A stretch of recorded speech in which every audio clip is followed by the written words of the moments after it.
է, դե բնականաբար իմ փաստաբանական թիմի հետ միջնորդությունը արել է, որ ինձանից կախված լիներ որոշումը ես կայացնեի, բնականաբար այդ միջնորդությունը չի անի, բայց փաստաբանական թիմի իմ ընկերները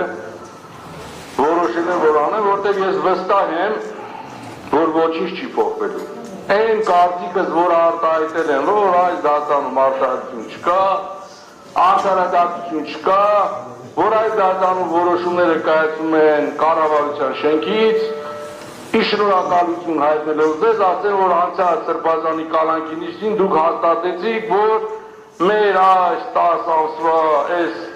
ամեն ինչը քաղաքական հետապնդում է։ Ամսի 14-ին երբ իմ փաստաբան Մինասյանը ներկայացրեց միջնորդությունը, որ դուք որոշեցիք, որ այդ միջնորդությունը պետք է քննարկվի այսօր, իմ համար արդեն պարզ դարձավ, որ այսօր եք դուք քննարկում անում, որ ընդհանուր կալանքի միջնորդության հետ լավատես լինելով որոշում կկայացնեք, ասեք Արթուր Սարգսյանը ազատության մեջ կլինի հունիսի 8-ից հետո եւ մարդիկ կասեն պարոն Ֆարֆոյանը Արթուր Սարգսյանին թողեց։ Դա պարզ է, հիմա էլ թողեք, ամսի 8-ին էլ թողեք, մի տարի հետո էլ թողեք, այդ որոշումները իմ համար արժեք չունեն, որտեղ այս որոշումների մեջ արդարադատություն չկա։ Ես վստահ եմ, որ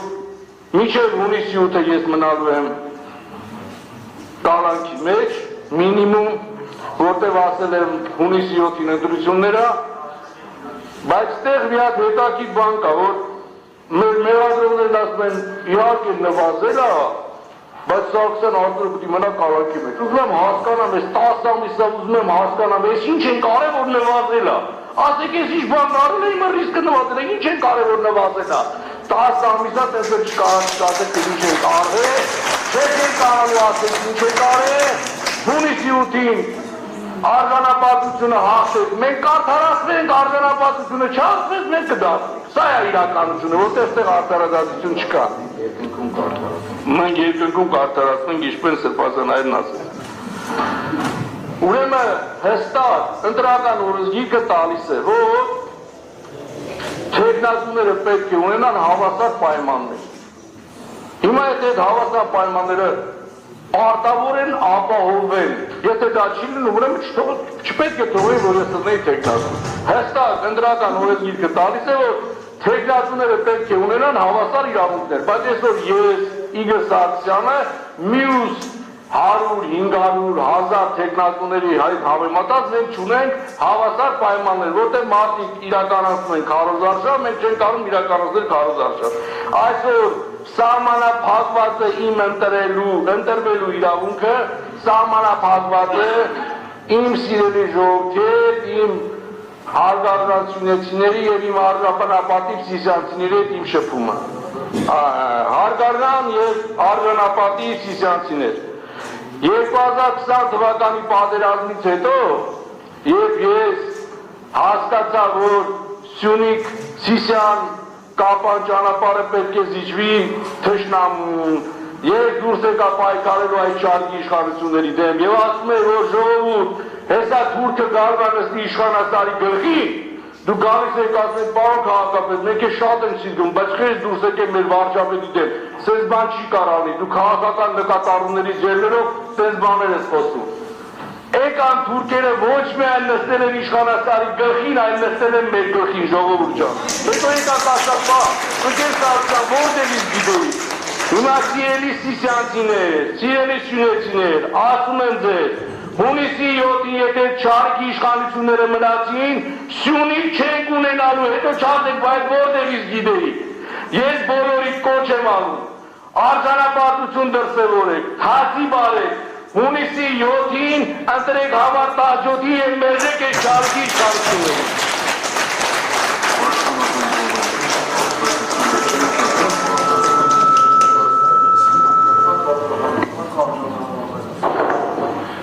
Ընդամենը երկու հանգամանք եմ ուզում անդրադառնալ, նախ Անահին Մեղադրովը չի առաջարկել սահմանադրական դատարանի որոշումը կիրառել անալոգիայով, Անահին Մեղադրովը ընդհանրապես առաջարկություն որևէ չի ներկայացրել, ընդամենը դիրքորոշումն է հայտնել ներկայացված միջնորդության վերաբերյալ եւ ի հիմնավորում են իր դիրքորոշման վերել է որոշակի իրավական փաստարկներ։ Իսկ ինչ վերաբերում է իրավունքի անալոգիա թե օրենքի անալոգիա իրարով, այդ պոլեմիկայի մեջ չեն պատրաստվում մտնել, որովհետև տեղին չէ եւ այս վարույթին վերաբերելի հարց չէ առհասարակ։ Ինչ վերաբերում է պարոն Պողոսյանի, պարոն Սարգսյանի եւ ներողություն չհիշեցի մյուս մասնակիցնով էր, այն բնմանը, որ հանրային մեղադրողը ասել, պնդում է հանրային մեղադրողները, թե նվազել են Արթուր Սարգսյանի կալանքի տակ վայելու հիմքի ռիսկերը, ապա հանրային մեղադրողը նման բան չի ասել, հանրային մեղադրողը մեջբերում է կատարել դատարանի ուժի մեջ մտած որոշումից, ավելին հանրային մեղադրողը բողոքարկել է տնային կալանքը որպես խափանման միջոց կիրառելու վերաբերյալ վերաքննիչ քրեական դատարանի որոշումը եւ քանի որ բողոքը վարույթ չի ընդունվել, այն բանքան ամերաշք լինել այդ որոշման պարզանագրվածի հետ, հանրային մեղադրողը ուղղակի իրավական հնարավորություն չունի։ Այսքանը պատվարժան դատարան։ Պատվարժան դատարան փառք Աստծո այս դատական նիստը ձայնագրառվում է ու հստակ հանրային մեղադրողը հնչեցրեց, որ այո նվազել են այդ հիմքերը եւ ուղղակի շեշտեց, որ այդչափ չեն նվազել, բայց եթե մենք ունեինք ինչ-որ մի իրավիճակ, որից նահանջ կա եւ այդ հիմքերը նվազել են, հետեւաբար բոլոր հնարավորությունները կան, որպեսզի խափան միջոցի հիմքերի նվազման պայմաններում փոփոխվի նաեւ արկա խափան միջոցը։ Ինչ? Դա դեռություն